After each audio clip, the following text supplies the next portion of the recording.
Hey guys, welcome back. I'm Tatiana, and today I'm going to share with you in detail what the Amazon fees are. So if you're a new seller or you're interested in selling on Amazon and you want to know ahead of time what the costs are, then this is the video to watch. All right, let's get started. I have this whiteboard here so I can illustrate things better for you. So just know that there are two different kinds of accounts on Amazon. So when you want to become an Amazon seller, you have an option. You have two options. So there's an individual selling plan and a professional selling plan. The individual selling plan is $0, so it costs you nothing up front. The professional selling plan is a monthly membership of $39.99 US. Okay, so keep that in mind. This is a monthly recurring fee. This is a fee that you get charged regardless of whether or not you're making sales. So if you're not making any sales, you're gonna get charged. If you're making millions of dollars in sales, you're still gonna get charged $39.99. Now, if you choose to do an individual plan, there's a per item sold fee of 99 cents. Okay, per item sold. So that's a fixed fee. So that means every time you sell something, no matter how much it costs, you're gonna be paying a 99-cent fee from Amazon, okay? So what I would recommend to you as a new seller, you do not need to start with a professional plan, save some money. So start as an individual, set up your Seller Central account. You can start to create your listing as an individual, but then upgrade to the professional plan as soon as you are ready to ship your inventory to Amazon. Okay, so once you're ready to ship, because it's gonna take months, it takes time to do the product research, it takes time to contact manufacturers, to find a manufacturer, to get the products produced. So that could be 2 to 3 months of spending $39.99 that you just don't need to spend. So stick to an individual plan and then upgrade to professional, because you can create your listing as an individual and later upgrade and your listing will stay there. Your account won't change. You're just gonna spend more. Okay, so what are the benefits of the professional plan? So you have two options when you are now selling on the Amazon platform. You can be seller fulfilled, or you can be fulfilled by Amazon. So seller fulfilled essentially means that you will be processing all the orders. So if someone orders on the Shopify website, you will get a notification of that order, and then it's your responsibility to ship that person that order. You're in charge of the logistics, you're in charge of shipping, you're in charge of the customer support, you're in charge of returns. Everything is on you. And so that's what seller fulfilled is. It is cheaper than FBA, but FBA includes all of that. So if someone is now registered with FBA, that means that Amazon is going to take care of all that for you. So as soon as an order is placed, the whole system is outsourced to Amazon. Amazon does it all for you. They ship the products, they handle customer support, they handle returns, it's all them.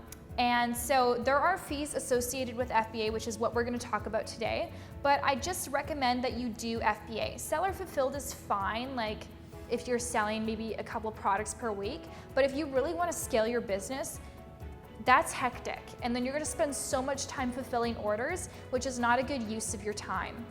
So seller fulfilled, I don't recommend if you're really trying to scale. Go for FBA. Plus, if you do fulfilled by Amazon, Amazon's going to rank you better. Immediately, you'll be eligible for Prime, Amazon Prime, which is a huge feature from Amazon. Customers get 2-day Prime shipping, free shipping. It's very advantageous for you to be Prime eligible. And then you also get a ranking boost. Amazon boosts people who are fulfilled by Amazon, so it's gonna help you in the search results. So now that we've decided on FBA, we're gonna talk about the Amazon FBA fees. And the fees are gonna vary on the weight of your product, the size of your product, and also whether or not you're selling on Amazon. Because keep in mind that even though you're being fulfilled by Amazon, you can actually use this fulfillment service on a different platform. You could sell on your own website and still be fulfilled by Amazon. But for the sake of this video, we're not going to talk about that because we're talking about people who actually want to sell on the Amazon platform. So the weight and size of your product is going to determine the fees. Remember that there is always going to be a fixed fee of $39.99 each month. That's your only fixed fee. That doesn't matter what category you're selling in. It doesn't matter the weight or the size of the product. That is fixed. So the two fees that you're going to incur on a monthly basis are going to be the fulfillment fees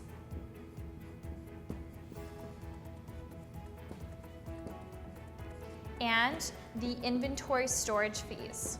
So Amazon essentially becomes your warehouse and they store your inventory. So whereas an individual seller might store their inventory in their home, now Amazon will be storing your inventory, so you have to pay them for that storage space. So now when it comes to size, there's two sizes. Well, there's more, but for simplicity's sakes, there's standard size products and there's oversize. And this is why when I'm talking about sourcing your product, doing your product research, I don't recommend looking for a product that weighs more than 2 pounds because it's going to cost you more. Not only is it going to cost you a lot of money in shipping from wherever you're manufacturing it to the Amazon warehouse, but it's also going to cost you more money to store the product and the fulfillment fees. So you want to avoid oversized products unless you're making like a huge profit margin, and more if you're an intermediate seller. If you're a new seller, just don't even bother. It's just going to make your life so much more challenging than it needs to be. So standard size product is where you want to be. So for a standard size product, the product cannot be more than 18 by 14 by 8 inches, and it should be under 20 pounds, okay?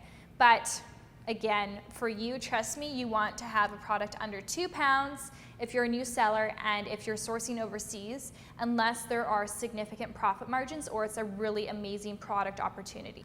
Okay, so keep in mind that now that we are going to go into the fulfillment fees per unit. So this again is going to vary depending on the size and the weight of your product. So just to give you a brief idea, a small product is going to cost you $2.41 per unit. Small oversize, $8.13 per unit. So big difference there.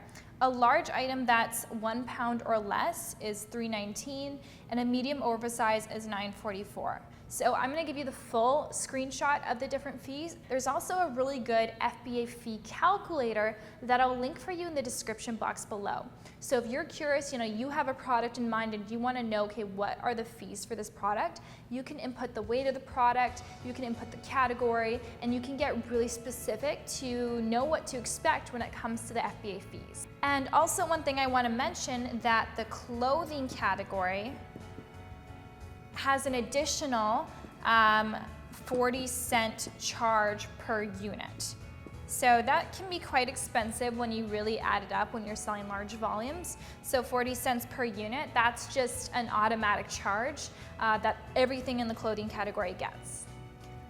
Okay, and then we also have the storage fees. So between the months of January and September, it's going to be, for a standard size product, 69 cents per cubic foot.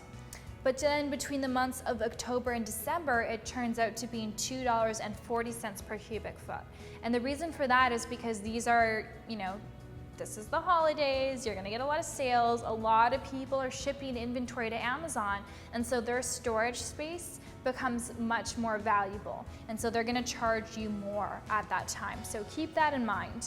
So then there's also the long-term storage fees. So if your items just aren't really flipping well, they're staying in the Amazon warehouse, you're not really getting sales, Amazon is saying, well, this is our space and you're gonna be spending more money for it now. So on the 15th of every month, they will assess your inventory and if you should be incurring long-term storage fees. And if you do, then it's $3.45 per cubic foot. And then there are other services that Amazon offers, like they can put labels on the products for you. They charge a fixed rate for that per unit. Also repackaging services, so if someone returns a product, they can repackage that product if it's in good condition. Also gift wrapping services, inventory placement services. So they offer a variety of different services which you can choose to opt into. It will cost you more money, but it can also enhance your customer experience, be better for your brand, and alleviate some work from your plate. So two things I want to mention, first of all, is the fee calculator. So I'm gonna link that down below as I mentioned, so you can get a better idea for the specific product that you are interested in sourcing. Because like I said, the only fixed fee is the $39.99. Everything else will depend on the specific product that you choose. There's also something called the profit calculator, which is actually even better, because what this does is it's going to help you calculate the profit margins for your product in general. So you'll input information from the manufacturer, how much it costs to source the product, how much it costs to ship the product, any kind of fees that you're using for services, packaging, marketing, all of that, and you can get as specific as possible. And then you can get a very accurate idea of how much this product is really going to profit you. Because oftentimes we have our list of top 10 products, and then we're narrowing down the list to the top 3 products, but it's like, based on what? If you really want to get the facts, you have to be reaching out to the suppliers to really know, okay, what are the profit margins? How will you know unless you actually contact them? Because what you see on Alibaba when it says like, oh, it's 60 cents per unit, you know, that means nothing. You actually have to reach out to the supplier and get it in writing via email how much it is per unit, with if you're gonna customize anything, if you're gonna change the packaging, like all of that adds up, and so you need to get an accurate quote. Once you have that quote, you can plug it into the profit calculator along with, you know, your estimated shipping costs. You can contact a freight forwarder, you can use Freightos to quote how much it costs to ship the products. And then also using the fee calculator to know, okay, how much is Amazon going to start charging me to sell this product on our platform? So that's as specific as I can get with you guys. Hopefully this was helpful. If you enjoyed it, please hit the thumbs up. Again, everything's linked below, and don't forget to subscribe for more Amazon FBA training. See you guys. Hey, thank you so much for watching. I really hope that you enjoyed this video. Please subscribe to my channel, and if you've already subscribed, there's this little gray bell symbol. If you hit that, then you're gonna get notified when I release new videos. And if you wanna keep watching, I've handpicked these 2 videos for you to watch right here.